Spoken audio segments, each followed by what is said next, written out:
प्यारे बच्चों, सुप्रभात। ऑनलाइन क्लास में आप सभी का स्वागत है। मैं हरिश्चंद्र सिंह, कक्षा 10, विषय विज्ञान, अध्याय विद्युत धारा के चुंबकीय प्रभाव को अध्ययन कराने के लिए उपस्थित हूँ। इस अध्याय की चतुर्थ कक्षा में आज हम कुछ शिक्षण बिंदुओं की सहायता से इस अध्याय का अध्ययन कराएंगे। इससे पूर्व हमने आपको कुछ शिक्षण बिंदुओं की सहायता से अध्ययन कराया था। नंबर 1, फ्लेमिंग के हस्त नियम, परिनालिका, कुंडली, विद्युत मोटर तथा विद्युत चुंबकीय प्रेरण। इस विषयों पर हमने आपको अध्ययन कराया था। इसकी क्रम को आगे बढ़ाते हुए आज हमने कुछ शिक्षण बिंदु लिए हैं। इन शिक्षण बिंदुओं को लघु पठन किसे कहते हैं, लघु पठन के बारे में जानेंगे। अतिभारण क्या होता है जानेंगे। भू संपर्क तार का अध्ययन करेंगे। विद्युत जनित, जिसे इलेक्ट्रिक जनरेटर आप कहते हैं, उसके बारे में जानेंगे। घरेलू परिपथ क्या होते हैं। इन शिक्षण बिंदुओं की सहायता से विद्युत धारा के चुंबकीय प्रभाव का अध्ययन करेंगे। आइए हम प्रथम शिक्षण बिंदु की ओर चलते हैं। लघु पठन, शॉर्ट सर्किटिंग कहते हैं इसको, है। लघु पठन क्या होता है। लघु पठन का अर्थ है, तार दो प्रकार के हैं यहाँ पे। एक है विद्युतमय तार और एक है उदासीन तार। विद्युतमय तार का रंग लाल होता है, इस तरह का। ये विद्युतमय तार है। ये विद्युतमय तार जिसमें विद्युत धारा प्रवाहित हो जाती है, वो विद्युतमय तार होता है। उदासीन तार काले रंग का होता है। ये उदासीन तार हमने लिखा है, ये उदासीन तार है, ये काले रंग का। दो प्रकार के तार हमने यहाँ प्रदर्शित किए हैं, उदासीन तार, विद्युतमय तार। अकस्मात ये क्या होता है कि यह दोनों एक दूसरे संपर्क में आ जाते हैं। उदासीन तार और विद्युतमय तार, तो उसमें बहने वाली जो धारा होती है उसका प्रतिरोध जैसे ही संपर्क में आते हैं, उसका प्रतिरोध धीरे से क्या हो जाता है, कम हो जाता है। जब प्रतिरोध कम हो जाएगा तो विद्युत धारा का जो प्रवाह है वो तेजी के साथ और अधिक बढ़ने लगेगा परिपथ में। जब तेजी के साथ विद्युत का प्रवाह बढ़ने लगेगा और प्रतिरोध कम हो जाएगा तो परिपथ में जो तार लगे होते हैं वो क्या होने लगेंगे, धीरे धीरे गर्म होने लगेंगे। गर्म होने लगते हैं और इतना गर्म होने लगते हैं, यदि इसको रोका न जाए तो उनमें चिनगारी भी उत्पन्न हो जाती है। चिनगारी का मतलब उसमें आग निकलने लगती है। और इसके लघु पठन के कारण ही घर में आग, या कहीं मार्केट में आप देखें, बाजार में आप देखते होंगे तार इस तरह से चिड़चिड़ी की आवाज आती है, तो उसका अर्थ ये होगा कि आग लगने की संभावना हो जाती है। अर्थात लघु पठन क्या है, मैंने लिखा है, विद्युत परिपथ में कहीं पर विद्युत में तथा उदासीन तार परस्पर संपर्कित का मतलब संपर्क में आ जाते हैं होने पर परिपथ का प्रतिरोध कैसा हो गया, प्रतिरोध कम हो गया। संपर्क में आते हैं तो प्रतिरोध कम हो जाता है और परिपथ में धारा की अधिकता हो जाती है, बढ़ जाती है, धारा बढ़ जाती है। ऐसा होने पर क्या होता है, परिपथ के तार गर्म हो जाते हैं। जो उसमें परिपथ में तार लगे होते हैं वो गर्म हो जाते हैं। और लघु पठन, जहां पे भी तो तार मान ली यहां जुड़ रहे हैं तो ये लघु पठन की स्थिति होगी। तो लघु पठन जहां पर भी हो रहा है उस स्थान पर चिनगारी, हमने लिखा है, चिनगारी आग जैसे रूप ले लेती है, चिनगारी उत्पन्न होने लगती है। ये क्या कहलाता है, लघु पठन कहलाता है। लघु पठन को रोकने के लिए हमें क्या करना चाहिए, इसको सावधान रहना चाहिए। घरों में फ्यूज तार लगा लेना चाहिए करंट के लिए। आपने जाना फ्यूज तार गलनांक अधिक वाला तार को लगा लेते हैं, जिससे ऐसा होता है फ्यूज तार अपने आप जल जाता है और परिपथ में धारा प्रवाहित होनी बंद हो जाती है। तो आप इसका आशय समझ गए होंगे लघु पतन का। जब परिपथ में विद्युत में तार का रंग लाल होता है, विद्युत उदासीन तार का रंग काला होता है। जब दोनों एक साथ संपर्क में आ जाते हैं तो आप क्या होता है, संपर्क में आते हैं तो प्रतिरोध कम हो जाता है, और प्रतिरोध जब कम हो जाएगा तो विद्युत धारा अधिक प्रवाहित होगी तो तार गर्म हो जाएंगे। गर्म होने से तार में चिनगारी होगी, चिनगारी होने से परिपथ में क्या आग भी लग सकती है। इस प्रकार से ये। अब हम अगले शिक्षण बिंदु की ओर चलते हैं। अतिभारण। अतिभारण क्या होता है, इसका इंग्लिश वर्ड से सुनेंगे तो आप इसका अर्थ समझ जाएंगे। ओवरलोडिंग। ओवरलोडिंग का आप अर्थ समझते हैं, ओवर शक्ति से ज्यादा काम दे दिया जाए तो ओवरलोडिंग हो जाती है।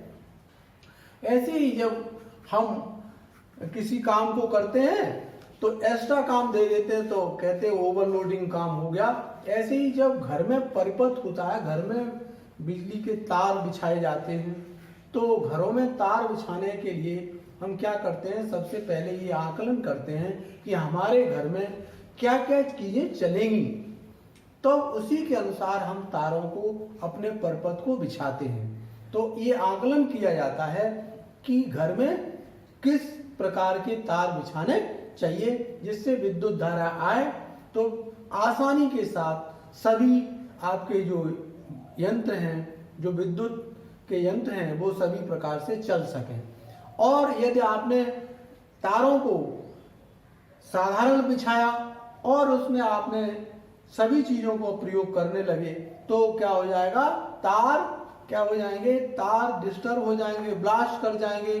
तो क्यों हो जाएंगे, इसका कारण समझे क्यों हो जाएंगे, क्योंकि तार की कैपेसिटी इतने एम्पियर धारा को प्रवाहित करने की थी, आपने ज्यादा तार बिजली प्रवाहित कर दी तो तारों में डिस्टरबेंस हो जाएगा और तारों में क्या हो जाएगा, अतिभारण हो जाएगा, उसमें ओवरलोडिंग हो जाएगी। 1 एम्पियर की धारा प्रवाहित करनी थी, 4 एम्पियर की धारा प्रवाहित कर दी तो क्या हो जाएगा, ओवरलोडिंग हो जाएगा। इस प्रकार से हम अपने घरों में परिपथ को इस प्रकार से बिछाते हैं कि पहले उसका आकलन करें कि इतने एम्पियर की धारा से हमारे इस यंत्रों को आवश्यकता है। उसे हमने लिखा है घर के परिपथ की वायरिंग मीन तारों को बिछाना। वायरिंग करते समय सर्वप्रथम घर में होने वाली विद्युत ऊर्जा की खपत, हमारे घर में कितनी विद्युत ऊर्जा की खपत है उसका हम आकलन कर लेते हैं। खपत का आकलन किया जाता है, तब ऐसे वाहक तारों, वाहक इसलिए लिखा विद्युत धारा को ले जाने का काम करते हैं, इसलिए वाहक तारों का उपयोग किया जाता है जो घर के परिपथ में प्रवाहित होने वाली अधिकतम धारा वहन कर सके, उसमें अधिकतम धारा जा सके। यदि किसी कारणवश अधिकतम धारा प्रवाहित हो जाती है, किसी कारण से उसमें अधिकतम धारा प्रवाहित हो जाती है तो परिपथ के तार कैसे होने लगेंगे, गर्म होने लगेंगे। क्यों गर्म होने लगेंगे, कि धारा का मान बढ़ गया है, इसलिए परिपथ के तार गर्म होने लगते हैं। और यह स्थिति क्या कहलाती है, अतिभारण की स्थिति कहलाती है। और यदि इस स्थिति को भारण की स्थिति को चलने दें तो भारण की स्थिति के बाद वहां पर परिपथ में आग भी लगने का खतरा उत्पन्न हो जाता है। तो एक बार अतिभारण को समझें। घर के परिपथ की वायरिंग को हमें सबसे पहले आकलन करना चाहिए कि हमारे घर में कितनी ऊर्जा, विद्युत ऊर्जा की खपत है, उसके आधार पर हमें परिपथ में तारों को बिछाना चाहिए। यदि तारों में विद्युत धारा वहन हो सके, अर्थात यदि अधिक विद्युत धारा बहेगी तो परिपथ में ओवरलोडिंग अर्थात अतिभारण की स्थिति आ जाती है। इसको अधिक समय तक देखें तो इसमें क्या हो जाता है, आग लगने की संभावना उत्पन्न हो जाती है। इसे कहते हैं अतिभारण। समझ में आ गया होगा आपको। ये हम अगले शिक्षण बिंदु की ओर चलें। भू संपर्क तार। भू माने भूमि, संपर्क माने उसके पास तार, अर्थात भूमि के संपर्क में जो तार होता है उसे भू संपर्क तार कहते हैं। इसको इंग्लिश में अर्थिंग वायर भी कहते हैं, अर्थिंग वायर भी कहते हैं। इसका अभिप्राय यह है कि भू संपर्क तार 3 रंगों में पाए जाते हैं, लाल रंग, काला रंग और हरे रंग में। यह भू संपर्क तार का जो रंग होता है वो प्रायः हरे रंग का होता है। भू संपर्क तार की आवश्यकता क्यों पड़ी?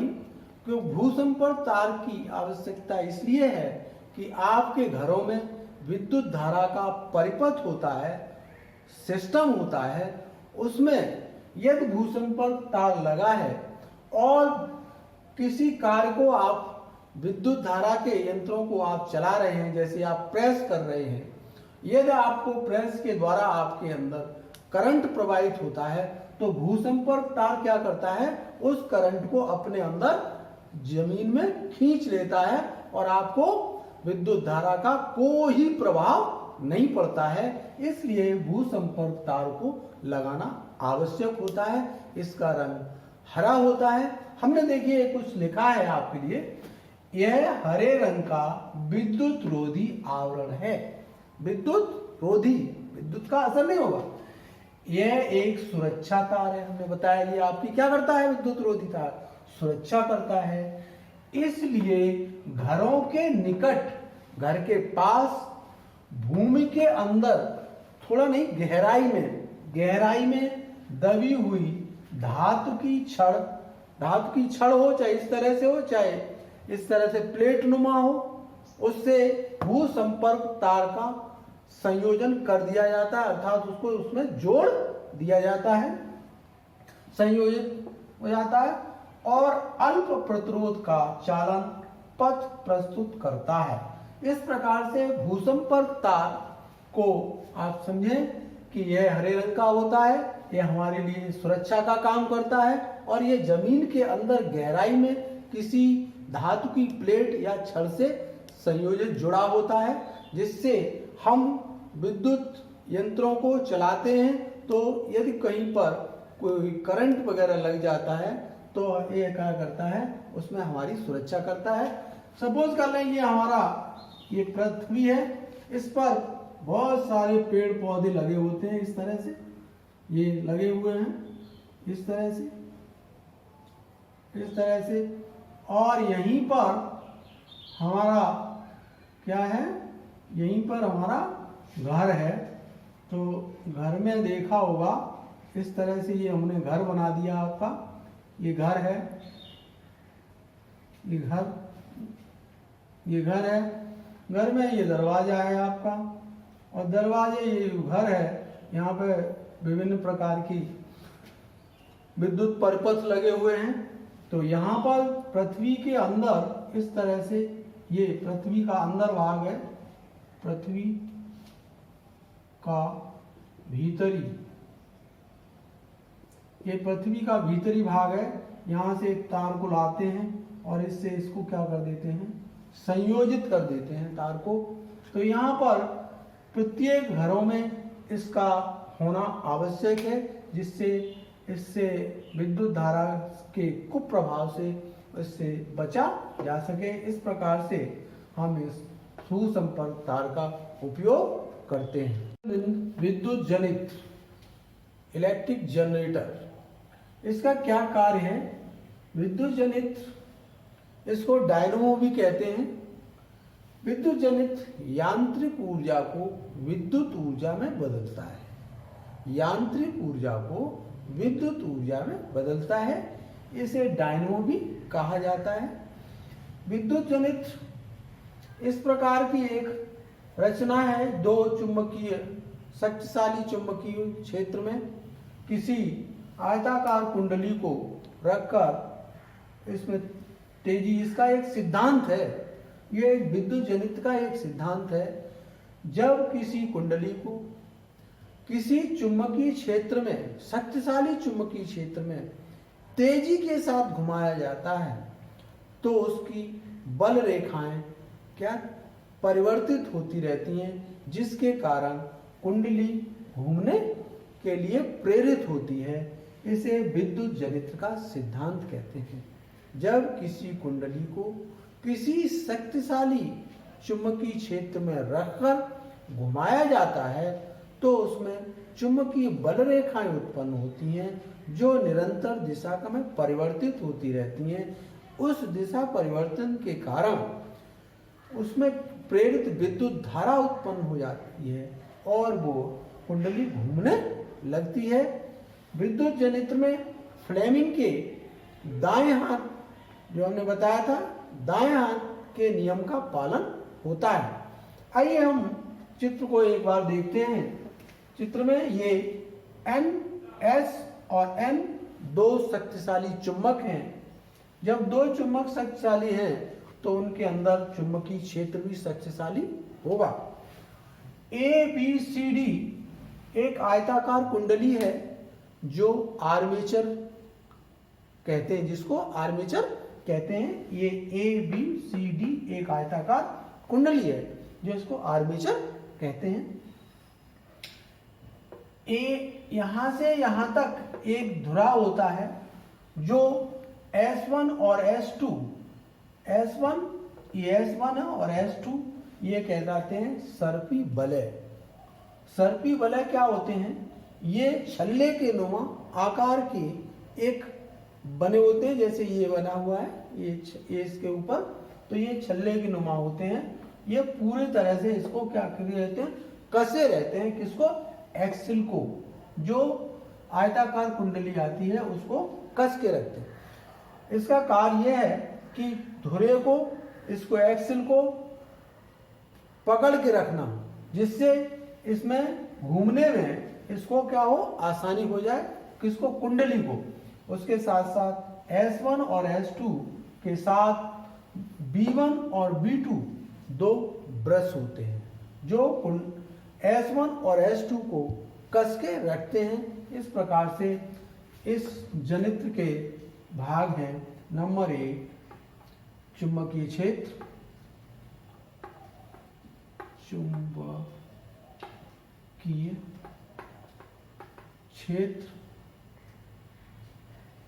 पहला भाग यहां से यहां तक, ये बीच का जो हिस्सा है वो कहलाता है चुंबकीय क्षेत्र। चुंबक के बीच का जो क्षेत्र वो चुंबकीय क्षेत्र कहलाता है। ये ABCD को प्रभावित करेगा। नंबर 2 है आयताकार कुंडली,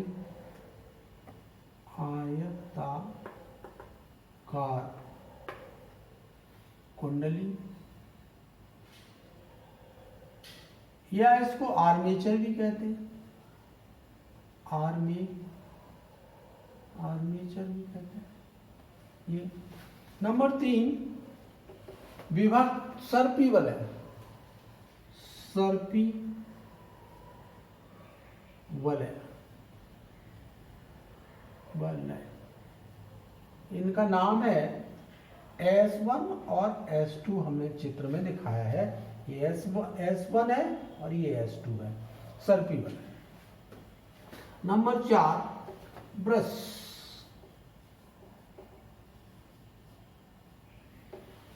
ये विद्युत जनित्र के कुछ मुख्य भाग हैं जो हमने आपको लिखे। चुंबकीय क्षेत्र हमने अभी आपको बता दिया, चुंबक के अंदर जो रखा है कुंडली, उसमें चुंबकीय क्षेत्र उत्पन्न होगा। अब इसकी कार्य विधि देखिए क्या होती है। जब इसको परिपथ को, इसको तेजी के साथ जब घुमाया जाता है तो AB ऊपर दिशा में जाएगा, ऊपर की दिशा में, क्योंकि अकॉर्डिंग टू फ्लेमिंग का राइट हैंड नियम, फ्लेमिंग के दाएं हाथ के नियम के अनुसार AB जो कुंडली का भाग है वो ऊपर की ओर जाएगा और सीधी जो इसका भाग है वो नीचे की ओर आएगा। इस प्रकार से चुंबकीय बल रेखाएं लगातार क्या करती हैं, दिशा में परिवर्तन करती हैं और जिसके कारण ये यांत्रिक ऊर्जा विद्युत ऊर्जा में परिवर्तित होती है। हमने यहाँ पे देखिए इसको लेके यहाँ एक बल्ब लगाया है।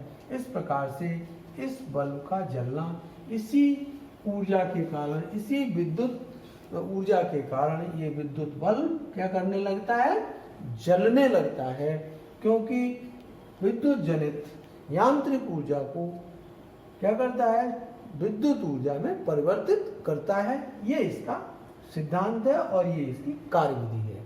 तो इस तरह से चुंबकीय क्षेत्र, आयताकार कुंडली, आर्मेचर, सर्पी वलय, ब्रश जो हमने V1 और V2 से दर्शाए हैं वो अपना अपना कार्य करते हैं। इस प्रकार से जब इसमें घूमता है तो B1 से होकर इसमें धारा प्रवाहित होती है और B2 से होकर धारा बाहर की ओर जाती है, अर्थात B1 से ऊपर की ओर और B2 से ब्रश के नीचे की ओर इसके अंदर आती है और इस तरह से परिपथ में जो बल्ब है जो लगा हुआ है वो जलने लगता है। ये इसका कार्यविधि है। अब हम घरेलू विद्युत परिपथ की ओर चलते हैं। घरेलू विद्युत परिपथ क्या होते हैं, आपने देखा होगा बिजली के खंभे होते हैं, खंभों से विद्युत धारा ली जाती है तार के माध्यम से। कहीं कहीं अंडरग्राउंड भी विद्युत धारा का कनेक्शन होता है, तो दोनों तरह से होता है। तो घरेलू विद्युत परिपथ में घरेलू घर में बिजली की फिटिंग कैसे करते हैं, किन किन बातों का हमें ध्यान रखना चाहिए, वो क्या है। हमने ये लिया है, एक चित्र बनाया है। इसमें भूसंपर्क तार यह हरे रंग का तार होता है जो भूमि के अंदर जाता है और भूमि से उसको इसमें जो भी सिस्टम चलाए जाएंगे उनसे उनकी सुरक्षा करता है। उसके ऊपर एक कवर चढ़ा होता है, ऊपर जो विद्युत रोधी होता है, उस पर ऊष्मा का विद्युत का कोई प्रभाव नहीं पड़ता है। इसको कहते हैं भूसंपर्क तार। ये देखिए भूसंपर्क तार, ये हरे रंग का तार होता है, पृथ्वी के अंदर निचली गहराई तक ये जाता है। किसी चुंबकीय छड़ या प्लेट से इसका संपर्क कर दिया जाता है। अधिकांशतः यह घरों के पास ही रखा जाता है। ये भूसंपर्क तार है, देख रहे हैं आप, ये जाता है। नंबर 2, विद्युतमय तार। विद्युतमय तार, इसका रंग लाल होता है, इस पर धनात्मक आवेश होता है, इस पर धनात्मक आवेश होता है, इसका रंग लाल होता है। तीसरा तार है उदासीन तार। उदासीन तार यह काले रंग का होता है। और अब ये तीनों इस प्रकार से चलते हैं कि विद्युत प्रदाय बोर्ड, विद्युत का एक बोर्ड होता है, घर में बोर्ड लगाते हैं, उसमें एक फ्यूज बोर्ड लगाते हैं, फ्यूज लगाते हैं। यदि विद्युत धारा अधिक आती है तो वो फ्यूज जो लगा होता है वो अपने आप गल के गिर जाता है और विद्युत का जो आगे सप्लाई होनी है वो सप्लाई बंद हो जाती है। ये विद्युत प्रदाय बोर्ड या फ्यूज का कार्य है। इसके बाद आगे की ओर देखें, विद्युत मीटर। विद्युत मीटर सब तारों को उदासीन तार और विद्युतमय तार को मीटर में लाते हैं, विद्युत मापी में लाते हैं। उसमें क्या होता है कि हमारे घर में कितनी विद्युत ऊर्जा की खपत है वो मीटर आपको उसकी रीडिंग बताता है कि हमारे घर में विद्युत मीटर के साथ कितनी खपत हो रही है, ये रीडिंग बताएगा। ये सब लोग आप लोग जानते हैं। उसके बाद लगा होता है विद्युत वितरण बॉक्स, स्विच। वहां पे स्विच भी लगे होते हैं और एक बॉक्स लगा होता है। उसमें क्या करना है, उसमें क्या होता है कि विभिन्न प्रकार के, जैसे बिजली का पंखा चलाना है, बल्ब जलाना है, अन्य चीजें चलानी है, तो उसका एक अलग स्विच बना होता है। इससे प्रेस भी चला सकते हैं आप, प्रेस भी इससे चला सकते हैं। अधिकांशतः भारत में इन दोनों तारों के बीच 220 वोल्ट का जो धारा है वो प्रवाहित की जाती है। ये अब ये इस तरह से हम बिजली का बल्ब, ये देखिए हमने जला के दिए हैं। और दूसरा स्विच अन्य उपकरणों का, जैसे जिस पे ज्यादा लोड पड़ रहा है, जो जैसे प्रेस करनी है तो उसका स्विच हम अलग, कूलर चलाना है उसका स्विच अलग लगा लेते हैं और उसको यहाँ से इस प्रकार से मुख्य बॉक्स है, वहाँ से बिजली का बॉक्स के द्वारा बटन जिसे कहते हैं, स्विच कहते हैं, स्विच को दबाते हैं और वो आपका उपकरण चल जाता है। इस प्रकार से ये घरों में बिजली की जो फिटिंग की जाती है उनको ध्यान में रखते हुए भूसंपर्क तार जो हरे रंग का होता है, विद्युतमय तार जो लाल रंग का होता है उसका उपयोग किया जाता है, उदासीन तार जो कैसे काले रंग का होता है। अब ये दोनों ही विद्युतमय तार और उदासीन तार आप देख रहे हैं कि यहाँ मीटर और मीटर के बाद बोर्ड पे जाते हैं और वहां से आगे बढ़कर ये दोनों एक साथ इकट्ठे हो जाते हैं, एकत्रित हो जाते हैं और उसके साथ विद्युत धारा प्रत्येक स्विच के अनुसार अलग अलग उपकरणों में अलग अलग स्विच के साथ प्रवाहित होने लगती है। स्विच को चलाने के लिए हमें विद्युत रोधी ग्लव्स पहनना चाहिए, भीगे हाथों से स्विच को नहीं पकड़ना चाहिए, ये इसका विशेष ध्यान रखना चाहिए। इस प्रकार से विद्युत परिपथ में विद्युत धारा का प्रवाह होता है। आज का गृह कार्य है लघु पठन से क्या तात्पर्य है। हमने आपको बताया था लघु पठन। प्रश्न नंबर 2, अतिभारण किसे कहते हैं। प्रश्न नंबर 3, भूसंपर्क तार क्या है। प्रश्न नंबर 4, विद्युत जनित्र का सिद्धांत क्या है। ये आपके प्रश्न हैं गृह विज्ञान गृह कार्य के, इनको आप अच्छी तरह से करेंगे। आज हमने आपको जो अध्ययन कराया है उसी के अंतर्गत इन प्रश्नों को लिया है हमने। आप आशा करते हैं आप इस प्रश्नों को अच्छी तरह से हल कर देंगे। इस अध्याय का समापन होने के साथ इसके कुछ की पॉइंट्स हैं। की पॉइंट्स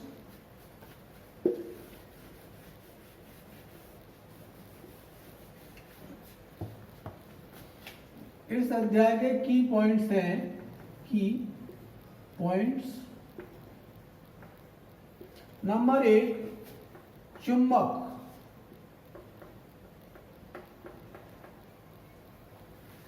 हमने बताया था चुंबक क्या होती है।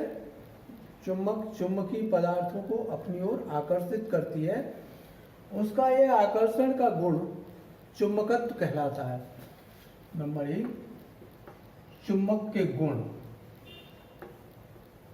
चुंबक के गुण। नंबर 2, चुंबकीय बल रेखाएं। चुंबकीय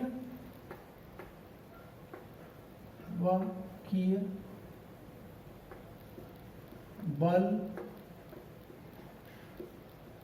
रेखाएं। चुंबकीय बल रेखाएं। चुंबकीय बल रेखाएं क्या होती हैं। चुंबक के 2 ध्रुव होते हैं, एक उत्तरी ध्रुव से रेखाएं निकलती हैं और दक्षिणी ध्रुव की ओर जाती हैं, चुंबकीय बल रेखाएं। इनके गुण क्या है।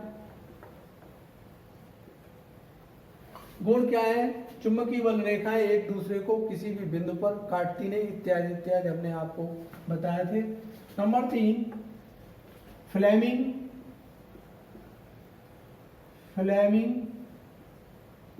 के हस्त नियम।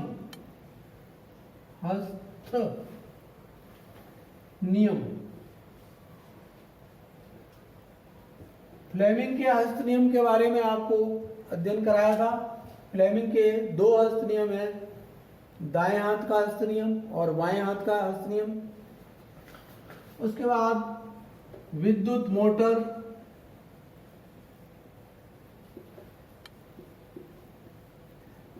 विद्युत मोटर का चित्र बना के वर्णन हमने किया था। उसके बाद 5वां है प्रणालिका।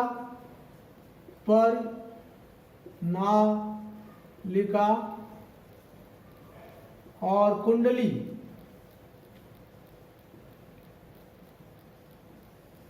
इसके बारे में हमने बताया था आपको, जब किसी छड़ पर जो चुंबकीय तार यानी तांबे के तार लपेट कर बनाई जाती है, परिनालिका कहते हैं। नंबर 6, विद्युत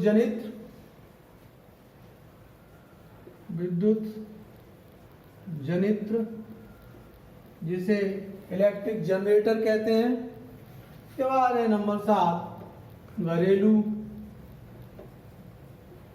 परिपथ।